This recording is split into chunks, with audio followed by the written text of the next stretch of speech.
Live from downtown Detroit, Local 4 News at 6 starts now.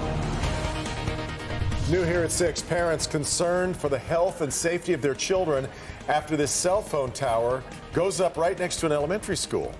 Good to have you with us for Local 4 News at 6. I'm Devin Scalia. I'm Kimberly Gill. T-Mobile set up the tower at Washington Elementary School in Wyandotte, and parents say part of it is on the playground. Sean Lay is hearing from parents and the school district ahead of a meeting set for tomorrow. Recess time here at Washington Elementary in Wyandotte. Right above recess, the new cell phone tower that's getting a lot of attention here. Parents, of course, with health concerns about radiation waves coming from the tower. But look below on the playground next to the basketball court, a fenced-in area. That's the generator for the tower. On there are signs that read natural gas and danger. So tonight, serious questions from parents about why Wyandotte schools would agree to put a cell tower here. It's scary. There's no other way to say it. Josh Castmore has two young daughters that go to Wyandotte's Washington Elementary, a school his family loves. He and the other parents see their kids on the playground, and Drone 4 can show you their kids are playing below a new T-Mobile cell tower built onto the school. And on the playground, the generator to power the cell tower, fenced in with warning signs on it. For parents here, there are health concerns with the tower. There are safety concerns with the equipment. It's like high voltage on the kids' playground. The two things just don't make sense going together. Wyandotte schools reached a deal with T-Mobile in 2018. The schools get $1,000 a month. T-Mobile gets its new tower. Cell towers emit low energy radiation. Experts say a developing child's brain is vulnerable to electromagnetic radiation, and concerns about the health effects are increasing. Caution around these exposures is recommended until the health impacts are more clear. And this tower is about to become operational with kids around it all day. They are going to be exposed to radiation that is from all reports and research that we've done, not safe for 8 hours a day, 5 days a week, 9 months a year. That's the parents' point of view on this. Lots of concerns here. I asked Wyandotte Superintendent of Schools, Dr. Catherine Cost, about this now controversial tower right there on school property. She sent me this statement that says the tower was approved by the Board of Education in 2018. Like many other school districts, we partnered with T-Mobile to provide greater coverage to our community.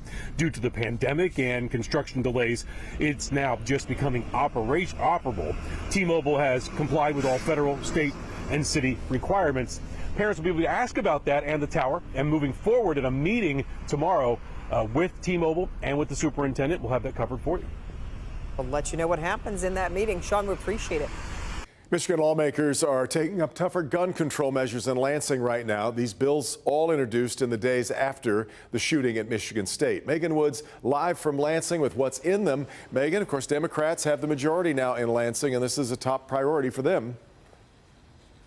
That's right, and Democrats, they do have the majority, but they're not the only ones who are making this a priority. Today, during a House committee meeting and hearing, a Republican and former congressman testified along with several others, including Moms Demand Action, and we were there when that meeting started with an emotional plea. Take a listen.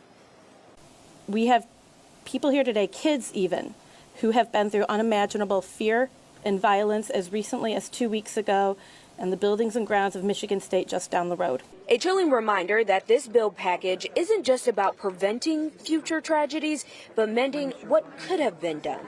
We all want the same thing, to have our kids come home at the end of the day, and for our friends and our family to be happy and healthy and safe. The House Committee on Judiciary heard from members of the community, like this firearms instructor who's grieving the loss of close friends due to firearm suicides. None of these laws infringe on my Second Amendment rights.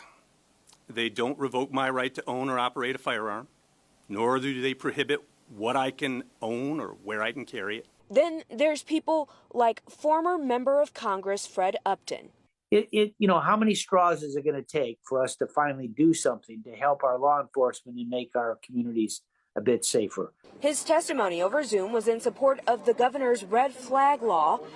Upton is a Republican. Well, I support the Second Amendment. And It's his hope that bipartisan support like this will mark a turning point for Michigan. 19 states already have it. Michigan needs to be the 20th. The committee made it very clear this afternoon that the bills in this package are not at the final stage. So they are saying this is just a starting point, and that's why hearings like this are so important. Now, tomorrow there is a Senate hearing at noon, and another Republican, a former Congressman, Dave Trott, he will be testifying at that hearing. So they also put out statements. We'll have that on clickondetroit.com. Live in Lansing, I'm Megan Woods, Local 4. All right, Megan. Meanwhile, Michigan State is making security changes following the shooting that killed 3 students and wounded 5 others. The university is adding locks to doors, requiring a key card to get into most buildings on campus. Officials say more cameras are being added to the thousands that are already up. There were no cameras at Berkey Hall, where 7 of the students were shot in a classroom. But MSU is also taking bids for an outside review of the university's response to the shooting.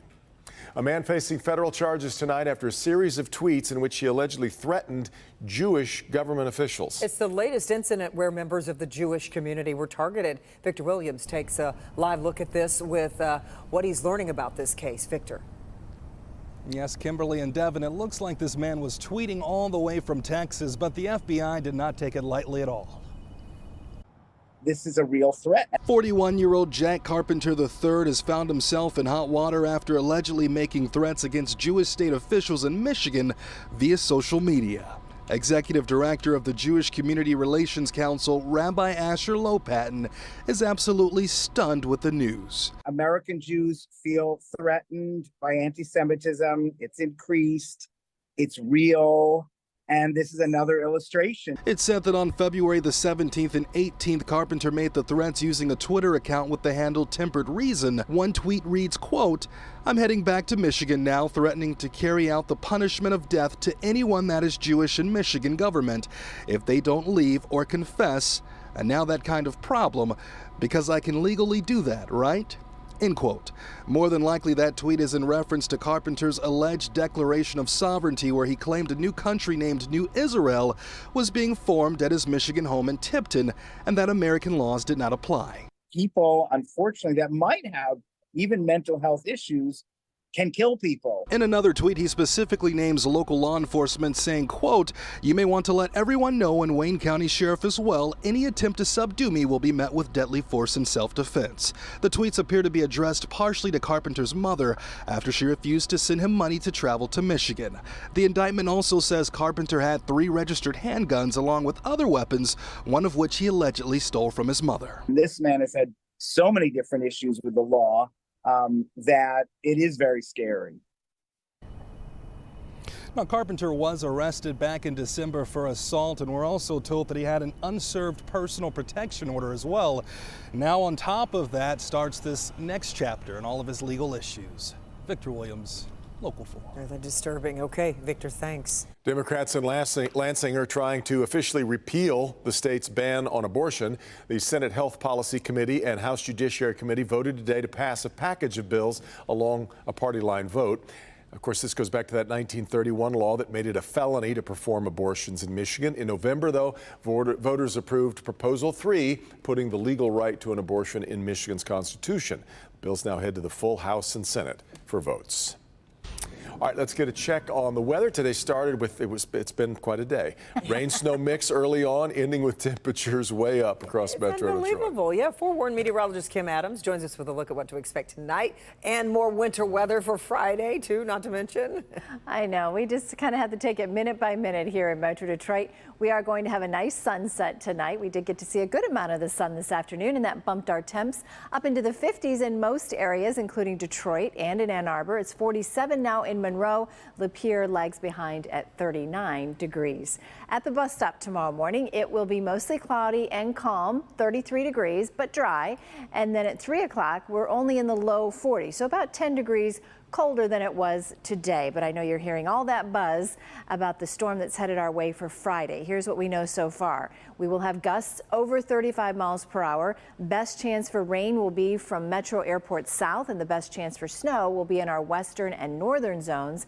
I'll break down how much snow we're expecting, how much rain we're expecting, and complete details on your weekend forecast coming up.